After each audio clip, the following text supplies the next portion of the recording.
Hi, my name is Richard with Next Level Employment. In the month of November, we will be covering networking after you land the job. A lot of people don't talk about it, but there's great things you can do to keep networking after you have gained employment. So I think the first thing to do is figure out what your networking goals are now that you have the job.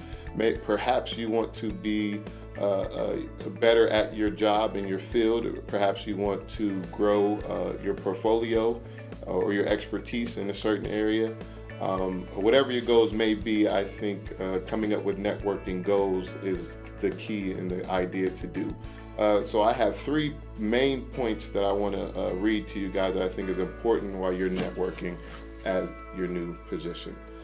The number one thing is I think you should ask for suggestions.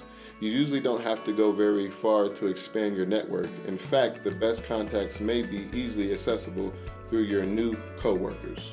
Number two, attend in-person meetings and events in your field. Now I know during this COVID-19 it's harder to join meetings live in person, but if there is any meetings live in person, try to be there, try to meet people face to face. That still gives you great contacts to meet people. If it's on Zoom or a live event where it's on the internet, that's still a great way to network. Write down names, have sticky notes there that you can write down names and email addresses, and that way you can shoot people emails and say, hey, I saw you during the video. Of course, during that video we couldn't talk about this, but it's another great way to use networking.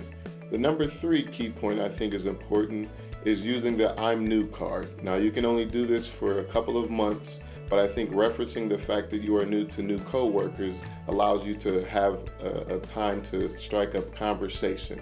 So those are my 3 points that I think is important for you guys to keep in mind while networking after you get the employment.